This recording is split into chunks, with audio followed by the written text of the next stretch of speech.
Uma denúncia do São Paulo no Ar está mobilizando o Ministério Público. O flagrante dos caça-níqueis em bares de Cosmópolis, que nós mostramos essas imagens aqui, e aí você vai ver agora o que está por trás desse jogo ilegal. E a nova tática usada pelos criminosos para despistar a fiscalização. Quando chega a fiscalização, ele aperta um botãozinho. Sabe o que acontece com a máquina? Preste atenção nessa maquininha caça-níquel, aparentemente como outra qualquer. Mas o fio já denuncia que se trata do chamado equipamento camaleão, desenvolvido para driblar possíveis operações de combate ao jogo ilegal. Só o dono do bar conhece o interruptor que fica atrás do balcão. Eles instalam um dispositivo em que o dono do bar, acionando uma tecla, um botão, o jogo em si, o jogo de azar, o jogo de caça-níquel, ali no computador, ele se transforma num jogo comum, um jogo de corrida ou um jogo de luta. Uma camuflagem criminosa, flagrada pela Polícia Militar de Cosmópolis, no interior paulista. Ontem, o SP no Ar mostrou que a cidade é o paraíso dos caça-níqueis. Nossa produtora encontrou maquininhas em 15 estabelecimentos. Poucas horas depois, uma força-tarefa retirou equipamentos de 5 bares. O resto foi protegido a tempo, graças a uma rede criminosa que mantém o negócio na cidade.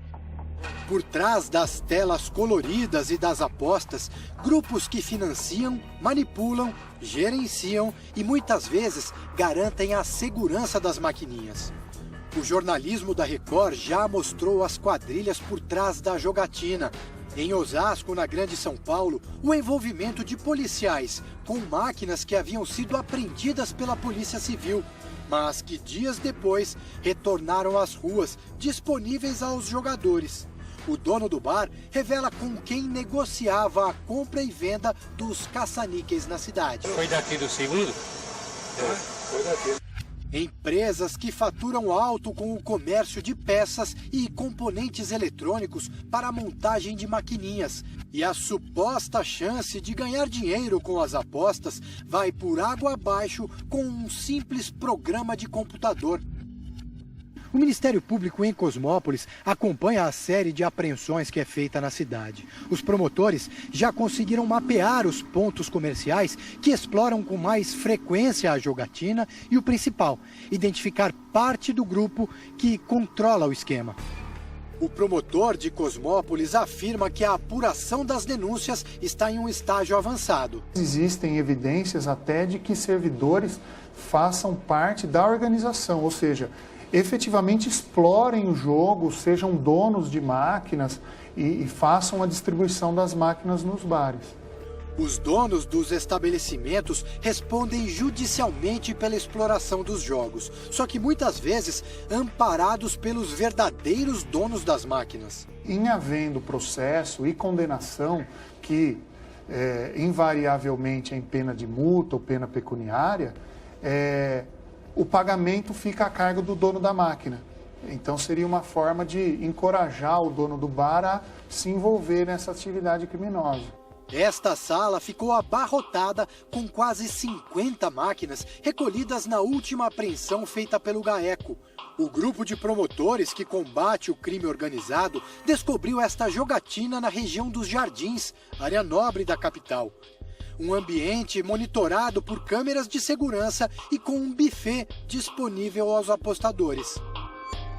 O GAECO atua quando há uma notícia de uma organização criminosa por trás da exploração desses jogos, sobretudo com notícia de envolvimento de policiais ou com a incidência de outros crimes mais graves, como a lavagem de dinheiro, a própria associação criminosa, né?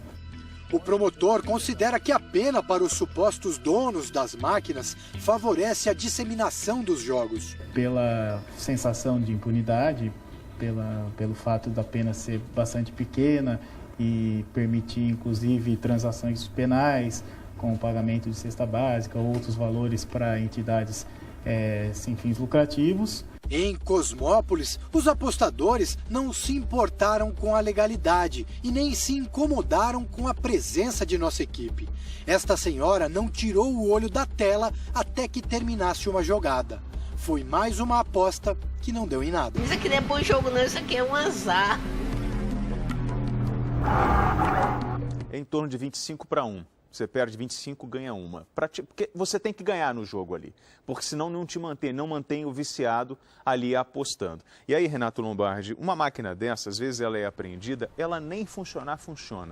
Ela entra para uma espécie de... Eles já sabem que vai acontecer alguma coisa e já botam um lixo ali para recolher. Para a montagem de uma máquina dessa, fala em torno de 600 a R$1.000, dependendo do equipamento. Então, o esquema ele é tão complexo, tão grande, que a gente se vê pequenininho e fala assim, será que um dia a gente vai conseguir moralizar? Bom dia, William. Bom dia a todos. Bom dia. William, não, eu acompanho essa história aqui há mais de 20 anos, viu, William? E nada. Agora, existem 2 investigações sendo feitas há muito tempo pelas polícias federal e civil. Existem 4 grupos aqui no estado de São Paulo que comandam essa história das maquininhas caça-níqueis em todo o estado. Eles fornecem as máquinas, fornecem assistência técnica, fornecem todo o esquema e existe uma cobertura que eles recebem por parte de policiais e ex-policiais, viu, William? Infelizmente é uma situação que isso não tem fim. Agora, tem um detalhe importante que o Ministério Público investiga, é que tem muita gente perdendo dinheiro, tem pais de famílias que perdem o salário inteiro nessas maquininhas e isso acaba fazendo o quê? Acaba fazendo com que a família sobre sérios problemas. Por isso, tem que fazer isso mesmo. Nós denunciamos em Cosmópolis, a gente denuncia aqui em São Paulo. As máquinas, os bares em toda a capital grande de São Paulo estão abarrotados de caça-níqueis e tem, além disso, tem também as casas alugadas por esses grupos com máquinas de vídeo bingo, viu, William? E aí, Renato? Muito, muito delicado isso. Só existe esse esquema todo porque tem gente querendo tirar dinheiro do contraventor. Tem o apostador que vai lá. Então, assim, amigo, para de dar dinheiro para bandido.